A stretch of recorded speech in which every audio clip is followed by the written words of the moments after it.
जय श्री हरि। रमा एकादशी का व्रत कार्तिक मास के कृष्ण पक्ष की एकादशी को रखा जाता है।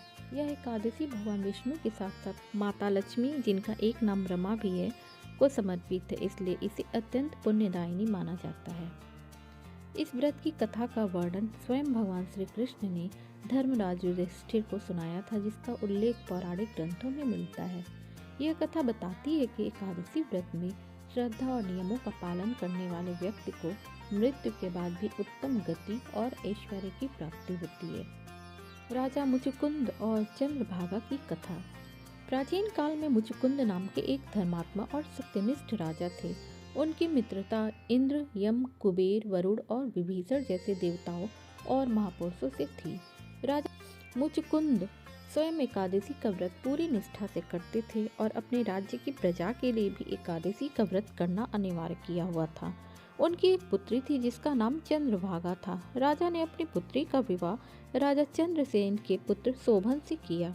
जब पहली बार एकादशी का व्रत आया तो चंद्रभागा के पति शोभन ने भी एकादशी का व्रत रखा, परंतु शोभन शारीरिक रूप से दुर्बल थे और वह एकादशी की कठोरता सहन नहीं कर पाए। व्रत की निर्जला प्रकृति के कारण अत्यधिक भूख और प्यास से व्याकुल होकर उनकी मृत्यु हो गई। पति की मृत्यु से चंद्रभागा बहुत दुखी हुई। राजा मुचुकुंद ने भी शोक किया, लेकिन उन्होंने अपनी पुत्री को सांत्वना दी कि शोभन को एकादशी व्रत के पुण्य से सद्गति प्राप्त हुई होगी। इस घटना के बाद शोभन ने एकादशी व्रत के प्रभाव से मंदराचल पर्वत पर देवताओं की नगरी प्राप्त की, जहाँ वह अप्सराओं से घिरे वैभवशाली जीवन में रहने लगे। एक बार राजा मुचुकुंद मंदराचल पर्वत पर पहुँचे, जहाँ उन्होंने अपने मृत दामाद शोभन को दिव्य शरीर में जीवित देखा।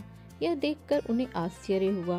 शोभन ने उन्हें बताया कि यह सब एकादशी व्रत के पुण्य का फल है, लेकिन उनकी यह नगरी अस्थिर है। राजा ने वापस आकर यह बात चंद्रभागा को बताई। चंद्रभागा अपने पति के पास जाने के लिए उत्सुक हो उठी। वह ऋषि वामदेव के आश्रम में गई, जिन्होंने चंद्रभागा की व्रत निष्ठा को देखकर उनका अभिषेक किया। जब चंद्रभागा मंदराचल पर्वत पर अपने पति के पास पहुंची तो उन्होंने अपने पति से कहा, हे प्राणनाथ, मैंने जब से होश संभाला है 8 वर्ष की आयु से ही श्रद्धापूर्वक रमा एकादशी का व्रत किया है। आप मेरे उन सभी पुण्यों को ग्रहण कीजिए। चंद्रभागा के पुण्य को प्राप्त करते ही शोभन की अस्थिर नगरी तुरंत स्थिर और अटूट हो गई। इस प्रकार रमा एकादशी के व्रत के प्रभाव से शोभन को उनका दिव्य जीवन और चंद्रभागा को उनका सौभाग्य वापस मिला। जय श्री हरि।